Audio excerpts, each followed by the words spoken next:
அறுபடை வீடுகளில் முதற்படை வீடான திருப்பரங்குன்றம் மலை மீது இஸ்லாம் சமுதாயத்தினர் கந்தூரி விருந்து நடத்த எதிர்ப்பு கிளம்பிய சர்ச்சையை தொடர்ந்து கடந்த சில தினங்களுக்கு முன்னர் ராமநாதபுரம் நாடாளுமன்ற உறுப்பினர் நவாஸ்கினி மலை மீது அசைவ உணவு சாப்பிட்டதாக எழுந்த சர்ச்சையை தொடர்ந்து ராமநாதபுரம் எம்பி நவாஸ்கினி மீது நடவடிக்கை எடுக்க கோரிக்கை எழுந்த நிலையில் பாஜக சிறுபான்மை நலப்பிரிவை சேர்ந்த வேலூர் இப்ராஹிம் நவாஸ்கனியின் புகைப்படத்தை காலணியால் அடித்து தனது எதிர்ப்பை தெரிவித்தார்.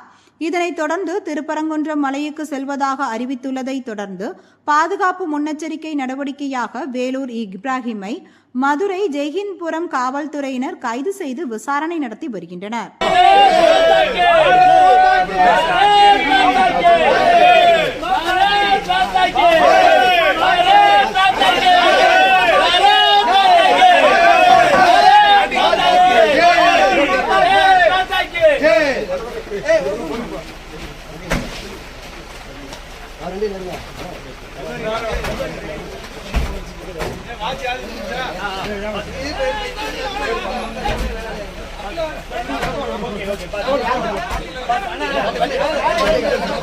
Okay.